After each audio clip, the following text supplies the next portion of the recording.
Hi guys, අද අපි සුපිරි රයිස් එකක් හදන්නයි යන්නේ.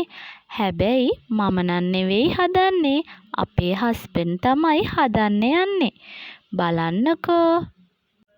එයා රසට කෑම හදන්න දන්නවා. එයාගේ කෑම හරිම රසයි. මුලින්ම එහෙනම් අපි අඩුම කුඩුම ටික ලෑස්ති කරගනිමු. මුලින්ම අපි බත් එක උයාගෙන නිවෙන්න තියාගන්න ඕනේ. ඒක තමා අපි පළවෙනි පියවර විදියට කරගන්න ඕන. රස්නේ බත් එක ගත්තාම රස නැති වෙනවනේ. එහෙම තමයි අපේ චෙෆ් අපිට කිව්වේ.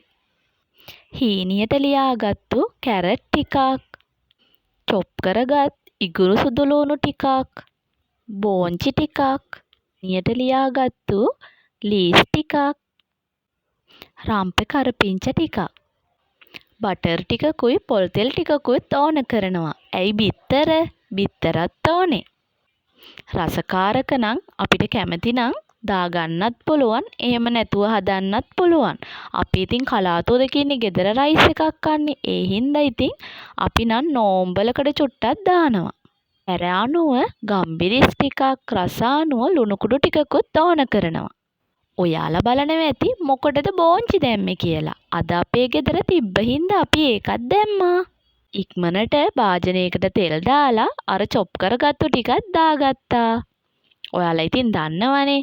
ඊට පස්සේ ඉතින් තියෙන්නේ අර කපාගත්තු ටික ඔය තෙල් එකට දාලා චොට්ටක් මේ කලවම් කර ඉඳලා ඊට පස්සේ ඉතින් අර ලුණු ටිකයි ඒ ටික දාලා ඉතින් ගන්නනේ.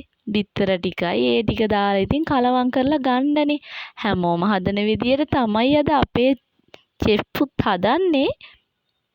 ඔයාලා අපේ වීඩියෝ වලට කැමති නම් අපිට ලයික් එකක් දාගෙන යන්න.